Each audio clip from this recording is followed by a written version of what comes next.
Welcome to the Medical Moment at Marina Hills Animal Hospital. I wanted to talk about pancreatitis in dogs. You may know that the pancreas is the organ in the dog that has an endocrine portion and an exocrine portion. The endocrine portion of the pancreas is responsible for making insulin, and when it doesn't work, dogs have diabetes. The exocrine portion of the pancreas makes digestive enzymes which are delivered into the intestinal tract where they help with the digestion of proteins. When we say the term pancreatitis, technically that means inflammation of the pancreas.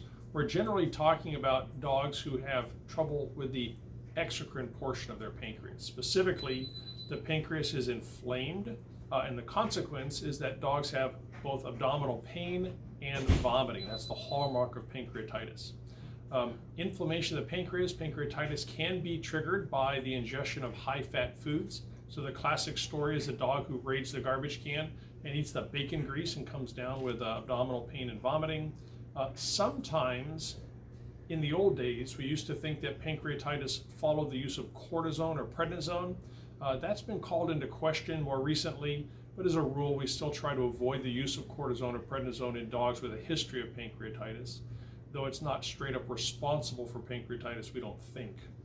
And then some dogs simply have pancreatitis without any known trigger. Frustrating, but true. When dogs have pancreatitis, it is sometimes a mild transient event.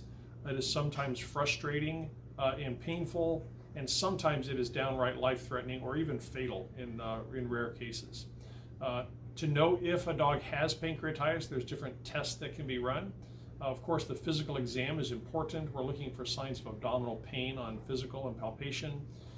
There is a blood test that screens for pancreatitis, which can be run in the hospital quickly, and then more specific tests that are run at a reference lab.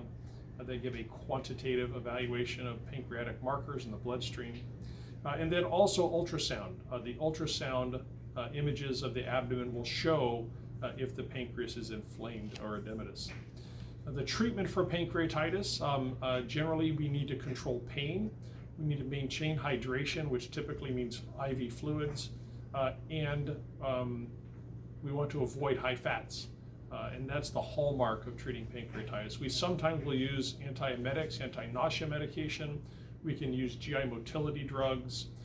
If dogs seem to have gastric ulcers as part of their inflamed GI tract, we'll use acid blockers or sucralfate, things that help heal ulcers. But the key concept is control their pain, keep them hydrated, and get the vomiting under control. That could be as short as a day. It could be several days commonly, or occasionally it's many days, a week or two in the hospital in an ICU ward in rare cases. I hope that's useful information for you. If your pet has abdominal pain and vomiting, get them to the vet, give us a call. We can take care of them and help them feel better soon, we hope.